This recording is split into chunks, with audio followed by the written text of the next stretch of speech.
En esta ocasión, nuestra próxima expositora es la doctora María Isabel González Curi, médico egresada cum laude de la Universidad Autónoma de Santo Domingo, UAS, especialista en imágenes diagnósticas, egresada de Centro Diagnóstico de Medicina Avanzada y Telemedicina CEDIMAT, con entrenamientos especiales en radiología mamaria en el Massachusetts General Hospital, Boston, Estados Unidos, 15 años de experiencia laboral en el área de imágenes mamarias en CEDIMAT, fue coordinadora de la residencia de radiología CEDIMAT, actualmente ocupa la posición de directora del Departamento de Imágenes Diagnósticas CEDIMAT. Con ustedes, la doctora González Curi. Vamos a hablar sobre lo que son las indicaciones de resonancia de mama. Esto será como un breve repaso sobre lo que es la resonancia, sus secuencias y sus principales indicaciones. La resonancia ha sido una herramienta que ha venido ganando utilidad por su alta sensibilidad en lo que es la detección del cáncer de mama, al igual que nos va a ayudar en lo que es la estadificación de la patología, porque es muy útil en la detección de patologías contralaterales o multifocales.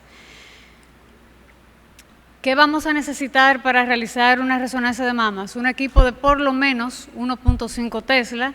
La paciente se va a colocar en decúbito prono, o sea, boca abajo, y además una antena que por lo menos tenga 4 canales. ¿Qué proyecciones vamos a tener? Las básicas, que son sagital, axial y coronal.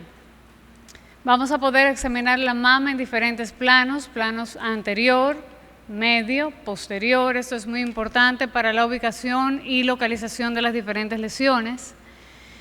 ¿Qué componentes va a tener el protocolo de la resonancia de mamas? Va a tener una secuencia en T1, una secuencia en T2, difusión, estas son las secuencias básicas, y luego la secuencia del dinámico. A estas secuencias luego se le podrá añadir otras más, pero estas son las que son principales para lo que es la realización de la resonancia.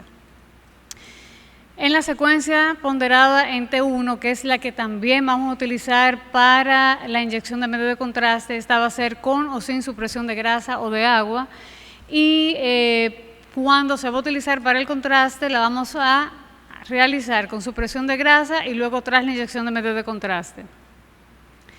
¿Qué podemos ver en una secuencia T1? Esta es muy anatómica. Podemos ver necrosis grasa, adenopatías, angiomiolipomas, hemangiomas, amartomas. En este caso vemos una lesión, el pointer no me da, no sé por qué.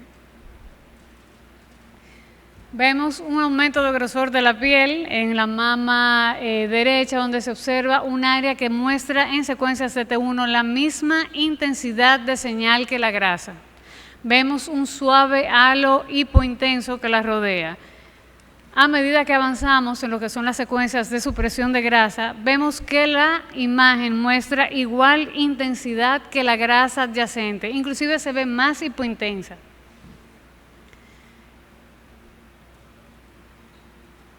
Que tiene poca,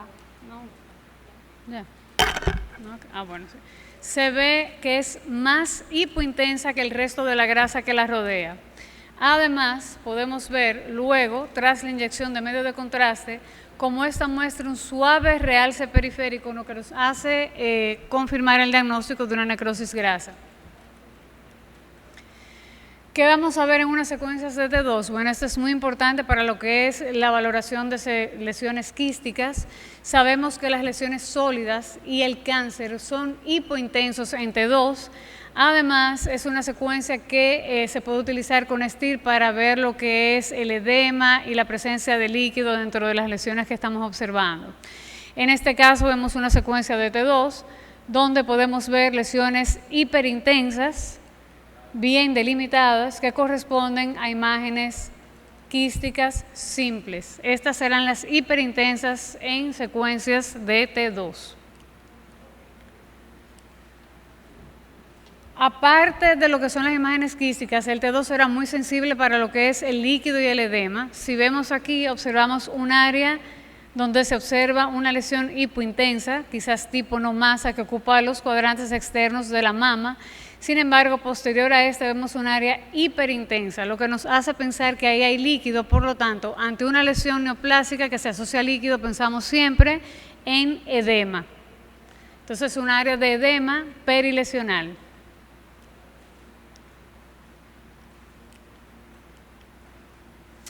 Vamos a hablar un poco sobre lo que es la difusión. La difusión va a hablar sobre lo que es el movimiento de partículas, y esto nos va a ayudar mucho a ver lo que es la actividad celular dentro de una lesión. ¿De qué se basa la difusión? Se basa en la celularidad. Si pensamos que una lesión benigna tiene pocas células, va a permitir el movimiento de las partículas de agua. Por lo tanto, las lesiones van a tener una difusión aumentada y se verán hipointensas. Sin embargo, en las lesiones con mucha celularidad, como son las lesiones neoplásicas, el agua, o sea, la molécula de agua va a tener muy poco movimiento, por lo que la difusión será restringida y se verá brillante. Esta es la base de la difusión. ¿Cómo vamos a expresar la difusión? La difusión se va a medir en milímetros cuadrados sobre segundo, o sea, 10 a la menos 3 milímetros cuadrados sobre segundo. Lo importante de la difusión es saber que hay un valor de corte. Las lesiones que tienen 1.1 o 1.2 por 10 a la menos 3 se asocian a benignidad. Las lesiones por debajo de 1.1 nos hacen sospechar de lesiones neoplásicas o malignas. En este caso, que le iba a dar al pointer, vemos como una lesión benigna se va a ver hipointensa en la lesión de difusión. Es muy importante, ya que el mapa ADC, que es lo que vamos a utilizar, es donde vamos a ver claramente que una lesión benigna se verá hiperintensa. Sin embargo, una lesión maligna en el mapa ADC va a ser hipointensa. Eso nos va a ayudar mucho a lo que es caracterizar la lesión. Dentro de las otras secuencias tenemos la sustracción. Esta la vamos a hacer tras la inyección de medio de contraste. Va a sustraer, a partir del contraste va a eliminar imágenes realizadas previo a la inyección del mismo, que nos va a permitir que lo que realce más o tenga mayor intensidad de señal sea lo que más llama la atención en esta imagen. Nos va a permitir evidenciar lesiones pequeñas y lesiones sospechosas. En un estudio bien realizado sin movimiento, la sustracción casi suprime totalmente lo que es el parénquima glandular. Si ustedes se fijan, la mama contralateral a la lesión prácticamente no tiene ningún área de captación, a diferencia del área que vemos donde hay sí una lesión con área de captación tipo no masa. El MIP es una proyección tridimensional donde se van a sumar secuencias, y aquí vamos a tener, muy importante, ya que es una secuencia que es angiográfica, nos va a permitir identificar en un plano tridimensional la lesión, pero tiene sus limitaciones, y es que no vamos a poder valorar adecuadamente lo que es la morfología. Sin embargo, si se dan cuenta, ante un parénquima que es de marcada captación de base, podemos adecuadamente identificar el foco de mayor captación. Recuerden, nos va a dar una ubicación tridimensional, pero no nos va a ser de muy utilidad en lo que es la morfología de la lesión. Aquí vemos la lesión que les dije anteriormente. Vamos a utilizar lo que son las curvas dinámicas. Yo sé que ya se ha hablado de eso. Tenemos la curva tipo 1, que será aquella curva que va a mantenerse en un incremento constante luego de la inyección de medio de contraste. En esta ubicación, esta curva tipo 1, se encuentran la mayoría de las lesiones que son benignas, pero no se confundan, como se dijo anteriormente, ya que la curva es una ayuda a la morfología y al análisis de la lesión. El tipo 2 o la curva tipo meseta, no hay una variación mayor a un 10% tras la inyección de medio de contraste, y en la experiencia práctica hemos visto que la mayoría de las lesiones malignas presentan una captación tipo meseta. La tercera curva, que es la más llamativa, tipo 3, es la curva lavado, donde hay una disminución mayor a un 10% luego de que se alcanza su pico o meseta. Aquí vamos a encontrar el 85% de las lesiones malignas. Si esto lo traducimos al SER, que mide la intensidad de señal, vamos a ver en esta imagen, que es la secuencia dinámica sin sustracción, donde vemos la lesión hipercaptante tipo masa, que claramente es mejor visualizada en las imágenes de sustracción, y este es el SER. El SER va a utilizar un mapa de colores donde el azul será el realce persistente, es un área que se asocia a benignidad y correspondería a una curva tipo 1. El rojo, que es la lesión, nos indica lo que es el lavado, entrada y salida rápida de medio de contraste, y aquí nos encontraríamos en una curva tipo 3, alta sospecha de lesión maligna. Y el verde y amarillo serán lo que correspondería a lo que es la curva tipo 2 o meseta, donde hay entrada, variación del medio de contraste, pero no es ni meseta ni lavado. En este caso vemos una paciente que tiene un área de captación, que podemos ver aquí, donde hay un área focal de mayor captación que se logra identificar. Si a esto lo valoramos con el SER y la dinámica, vemos que el realce del área está en una intensidad verdosa, lo que quiere decir que sería una curva tipo 2 o tipo 1, como fue en este caso, y correspondió a un área de fibrosis. En este caso vemos un realce tipo no-masa de distribución lineal. Lo que vamos a añadir, o sea, integrar aquí es el área de captación, el SER y quizás los mapas de MIP. Vemos esta área de realce lineal tipo no-masa, que en el SER, si ustedes fijan, muestra áreas de intensidad de captación internas que se ven como rojas, o sea que quiere decir que en esa área hay lavado, hay una hipervascularidad, una curva tipo meseta porque hay una persistencia del medio de contraste, y en este caso resultó que la lesión era un carcinoma intraductal.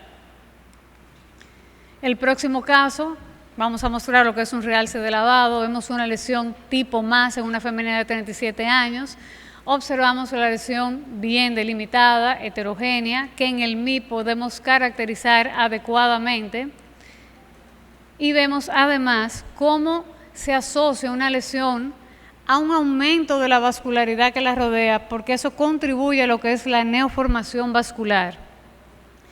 Esta lesión en mapas de ADC va a ser hipointensa, y aquí si tomamos una medida que servirá de igual manera para la curva, el valor en esta paciente fue de 0.9 por 10 a la menos 3, lo que elevó el grado de sospecha, y obviamente es una lesión que en el mapa de SER era intensamente roja, lo que te indica que ahí hay lavado, hay un aumento de la vascularidad, y fue un diagnóstico de un carcinoma ductal pobremente diferenciado. Lo importante es integrar lo que es la morfología, el dinámico y los mapas de colores.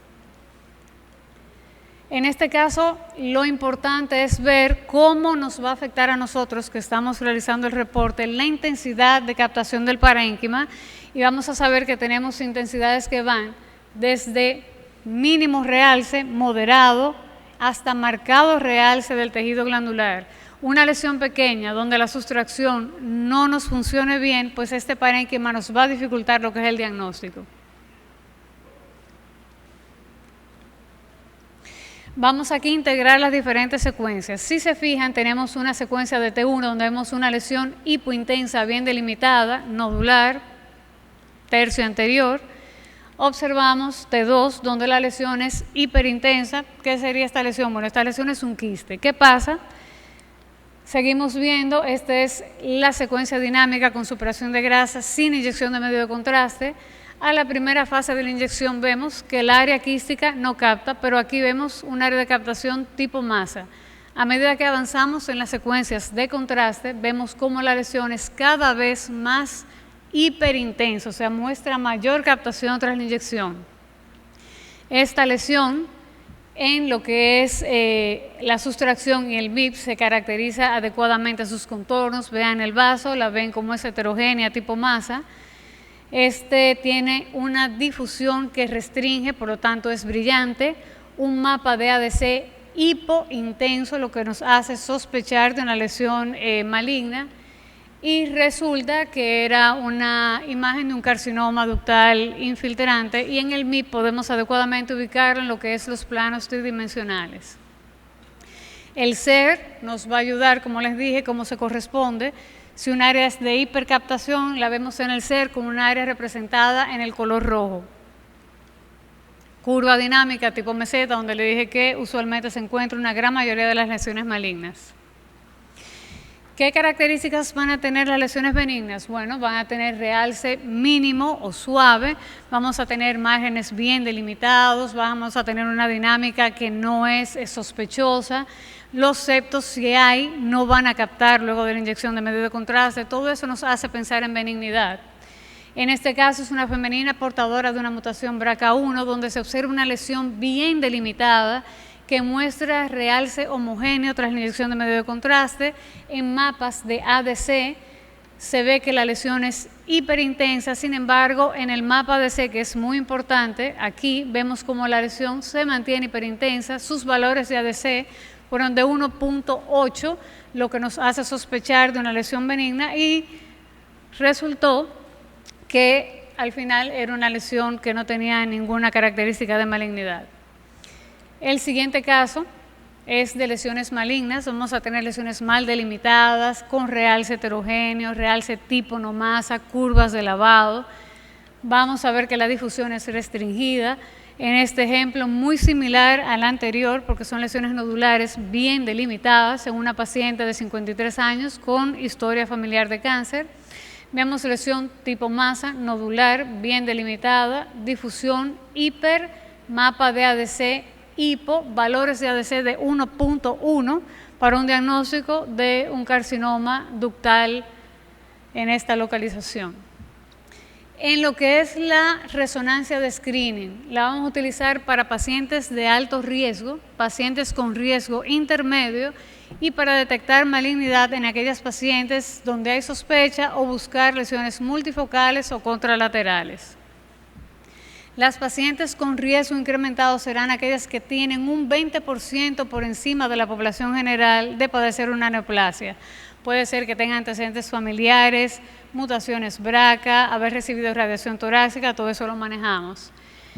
En este caso es una paciente femenina portadora de una mutación BRCA, donde su mamografía, sonografía probablemente eran normales. Sin embargo, en la resonancia se observa este foco de captación que correspondió a un carcinoma ductal. El riesgo intermedio serán aquellas que tienen desde un 15 a un 20%, son aquellas con familiares que tienen cáncer de mama menores de 50 años. Son muchos lo que son los factores de riesgo y de eso no vamos a abundar mucho en esta ocasión, pero lo importante es saber cómo manejar el riesgo de cada paciente. Es muy útil la resonancia en detectar lo que es lesiones ocultas o lesiones contralaterales. En este caso, sabemos que no va a disminuir la mortalidad, pero sin embargo sí va a aumentar la detección temprana de una segunda lesión que pasaría desapercibida por las modalidades convencionales. Vemos aquí un área de distorsión en la mamografía, a nivel de la mama derecha, cuadrantes internos.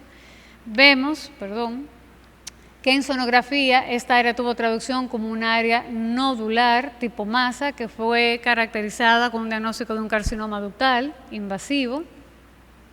Se ve el vacío de señal en la resonancia que corresponde a un clip dentro de la lesión y además se logró observar en este caso una segunda lesión contralateral, lo que cambia inmediatamente la estadificación de la paciente.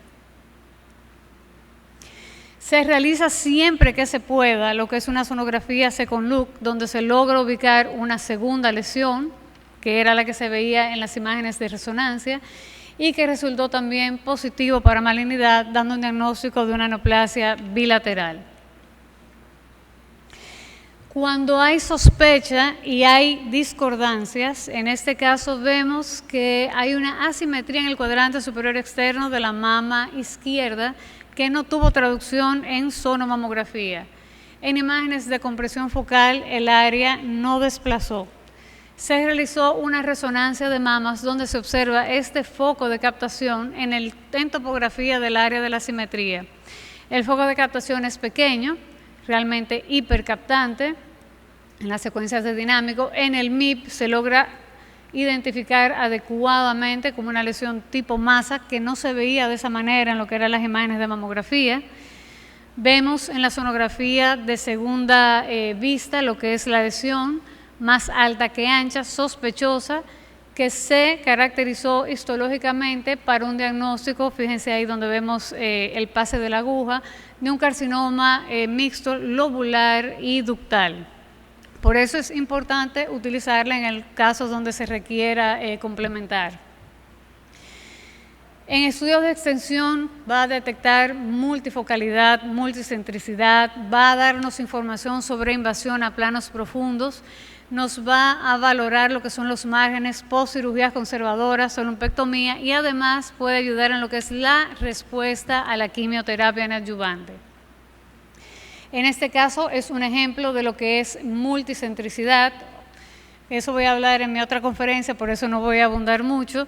Son lesiones que se encuentran en cuadrantes diferentes o mayor a 5 centímetros. En este caso vemos 2 lesiones en cuadrantes diferentes o mayores a 5 centímetros para multicentricidad. En este caso vemos 2 lesiones que se encontraban en un mismo trayecto ductal, por lo que calificaban para una patología multifocal. En este caso es una paciente preoperatoria, luego de un diagnóstico de cáncer de mama. Vemos la lesión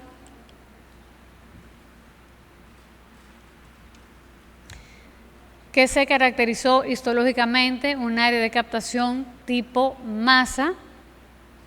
Observamos que aparte de la lesión se identifican otros focos posteriores a la misma, inclusive hacia la región prepectoral.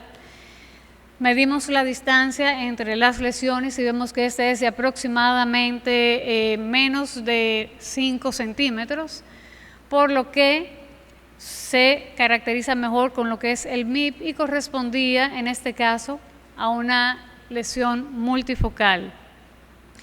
El siguiente ejemplo es lo que vamos a ver, que es la invasión a los planos profundos. Es muy importante ya que en la resonancia vamos a ver los planos musculares y la pared costal. En esta área de captación extensa, tipo no masa, es un área realmente una femenina de 37 años con un carcinoma localmente avanzado. Vemos el área de captación, vemos cómo se extiende hasta planos profundos, vemos la presencia al igual de adenopatías axilares. Ahí hay edema perimuscular, vemos las adenopatías, vemos en el MIP el gran volumen y la carga tumoral que tiene esta paciente, y en el SER podemos identificar adecuadamente lo que es la intensidad de lo que es la señal. No logramos en esta imagen ver invasión, por lo que en este caso no se reportó como una invasión a lo que son los planos musculares. En el siguiente caso es una femenina con un diagnóstico en la mama izquierda en relación a la derecha. Llegó ya con una aspiración de este líquido para un diagnóstico de contenido cero hemático. Sin embargo, vemos claramente cómo este implante presenta lo que es una contaminación, ya que no es homogénea la silicona dentro del mismo implante. Vemos una marcada cantidad de líquido, vemos esta área heterogénea y a la vez vemos el otro implante que muestra de igual manera datos de ruptura de la cápsula. Se asocia además a la presencia de adenopatías con la misma intensidad que la silicona. Esto nos va a ayudar a pensar que hay migración de silicona a los nódulos linfáticos. Se ve aquí adecuadamente lo que es el colapso de la cápsula y en este caso correspondía a ruptura de ambos implantes, migración de silicona a nódulos linfáticos axilares derechos y a esta colección heterogénea que realmente en nuestro reporte recomendamos volver a caracterizar histológicamente a fin de descartar lo que es el linfoma asociado al implante. La paciente se fue fuera y el resultado no lo tenemos. En este caso, más sencillito, vemos para descartar ruptura del implante, vemos cómo aquí empieza a verse la discontinuidad de la cápsula del implante. Se ven en secuencias de realce y supresión de silicona. Vemos la discontinuidad de la cápsula, aquí se ve mucho mejor. Aquí vemos el típico signo de Linguini, que si así nos saliera todo fuera fácil. Y aquí había una ruptura intracapsular del implante. Otra cosa que podemos ver es el cambio en la morfología. Esta paciente llega porque hay una mama que cambió su morfología y aumentó de volumen. ¿Qué vemos aquí? Líquido periimplante. Sin embargo, fíjense qué pasó aquí. Esta es la parte posterior del implante, la que debe ir adyacente a la parrilla costal. Aquí el implante está rotado. Hay una rotación del implante, el cual luce íntegro. Eso nos va a ayudar mucho para el cambio en lo que era la morfología de la mama de esta paciente.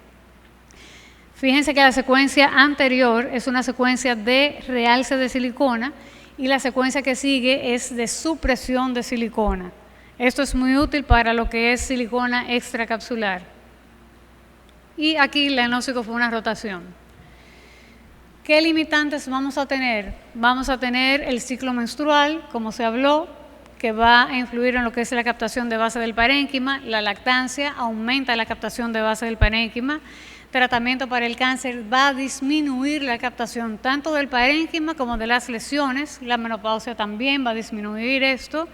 Vamos a tener una alta tasa de falsos positivos. Es un estudio de alto costo y que lamentablemente todavía no está estandarizado.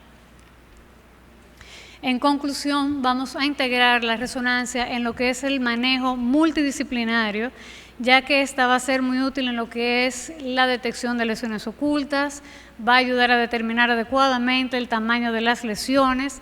¿De qué va a servir? Vamos a estadificar a esta paciente para que reciba al momento de su diagnóstico y tratamiento aquel que sea el que más beneficie a la curación de su patología. Y con esto concluyo esta presentación. Muchas gracias.